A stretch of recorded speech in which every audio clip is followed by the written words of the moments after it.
Olá!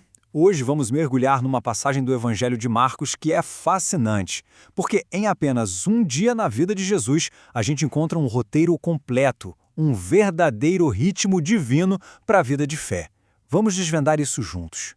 A ideia é acompanhar Jesus ao longo desse dia em Cafarnaum. E o que a gente percebe é que cada momento, cada gesto revela um projeto, um modelo perfeito para a nossa vida espiritual. Então tudo começa com um movimento que, olha, é cheio de significado. Jesus sai do espaço público, a sinagoga, e entra no espaço privado de um lar, a casa de Pedro e André. E essa mudança de cenário, ela não é à toa, sabe? Sair da sinagoga e entrar na casa é um símbolo de ir além da lei, daquilo que é formal e público, para encontrar a graça, que age na intimidade, na nossa vida interior. É a passagem do formal para o pessoal, para o coração. Bom, e o primeiro ato de Jesus nessa casa é curar a sogra de Simão, que estava com febre. Para os padres da igreja, essa febre não era só uma doença do corpo, não. Eles viram nela um símbolo muito poderoso de uma condição da alma. E o que seria essa febre espiritual?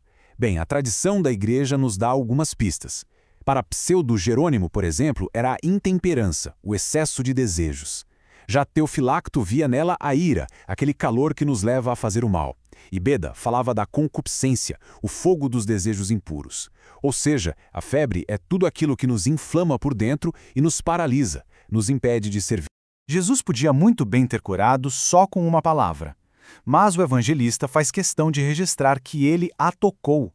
E por quê? Como explicação Cirilo, esse toque físico revela o poder da encarnação. É o poder de Deus agindo através da carne humana para nos curar. É Deus se fazendo próximo. E aqui vem a consequência imediata e o ponto principal. A cura nunca é um fim em si mesma. A prova de que a sogra de Pedro foi de fato curada é que ela se levanta e na mesma hora começa a servir. A graça que recebemos de Deus sempre nos capacita para a diaconia, ou seja, para uma vida de serviço. Agora, vamos avançar um pouco no tempo. O dia vai terminando e a cena muda completamente. Do ambiente íntimo da casa, a gente vai para a praça pública, onde uma multidão enorme se junta ao pôr do sol. E aqui a gente vê como a escritura é rica, né? Porque tem um significado histórico, prático. O sábado tinha acabado, então o povo finalmente podia carregar seus doentes até Jesus. Mas para São Beda, por exemplo, esse pôr do sol também era profético, apontava para o mistério da crucificação, quando o verdadeiro sol da justiça iria se pôr na morte. E no meio daquela multidão, Jesus cura muitos e expulsa muitos demônios. Mas acontece algo curioso, ele proíbe os demônios de falar, mesmo que eles estivessem dizendo a verdade sobre quem ele era. Isso levanta uma pergunta importante. Por quê? A resposta é profunda. Como nos ensina São João Crisóstomo, a verdade de Cristo não pode ser proclamada por uma fonte impura. Jesus simplesmente recusa um testemunho que vem do pai da mentira. A verdade não pode vir misturada com o engano. Esse silêncio que Jesus impõe é uma lição poderosíssima para nós sobre discernimento. Ensina que a fonte da verdade importa, e muito. E nos alerta que o mal, muitas vezes, se disfarça com meias-verdades, justamente para nos confundir. Depois de uma noite tão longa e intensa de curas, a gente poderia se perguntar de onde vinha toda a força de Jesus. Pois bem, o Evangelho nos revela o segredo nos momentos de silêncio, bem antes do amanhecer. Peraí, mas se ele é Deus, por que precisava rezar? A questão é essa.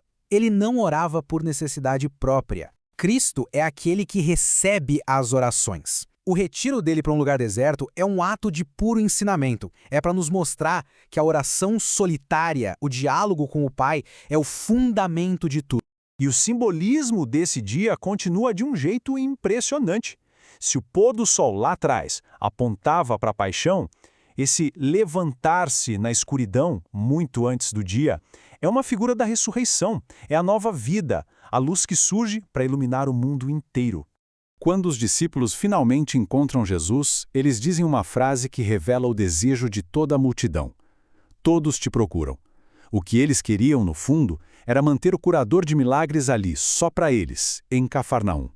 Só que a resposta de Jesus quebra totalmente essa expectativa. Ele diz, vamos para outros lugares. A missão dele, o seu querigma, não se limita a curar corpos num só lugar. É levar a palavra a todos os cantos. Ele veio para ir além.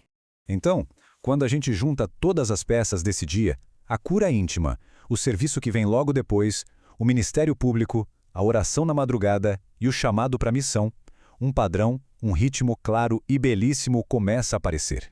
E este é o grande ciclo da vida cristã. Primeiro, o encontro pessoal, a cura na nossa intimidade. Isso nos move para o segundo passo, o serviço. Mas esse serviço só se sustenta com o terceiro passo, a oração, a fonte de tudo. E a oração, por sua vez, nos joga para fora, para a missão no mundo. É um ciclo que se alimenta. E o mais incrível é que esse padrão que Jesus demonstrou em um único dia não é só uma história bonita do passado. É um convite e um modelo vivo para a nossa fé hoje. A pergunta que fica é: como esse ritmo divino pode ecoar no nosso dia a dia?